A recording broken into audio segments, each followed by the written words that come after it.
Feeling lost in the maze of Twilio pricing? No worries. In this quick guide, we'll break down how Twilio pricing works so you can manage your costs effectively. First, understand the core concept. Twilio uses a pay-as-you-go model. This means you only pay for what you use, whether it's sending SMS messages, making voice calls, or renting phone numbers.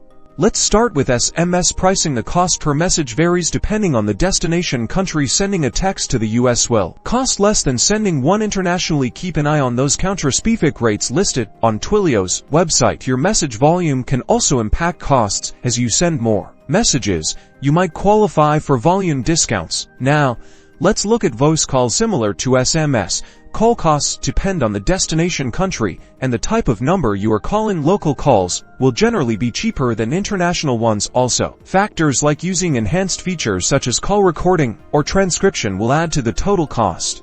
Phone numbers themselves also have a cost. You'll pay a monthly fee to rent a phone number. The price will vary based on the number type, such as local, toll-free, or short code. The best way to stay on top of your spending is to regularly check Twilio's pricing pages for the latest rates. Twilio provides detailed information on costs, so you can always make informed decisions. Finally, use Twilio's cost management tools to set spending limits and alerts. This will help prevent any unexpected charges and ensure you stay within your budget. And that's it.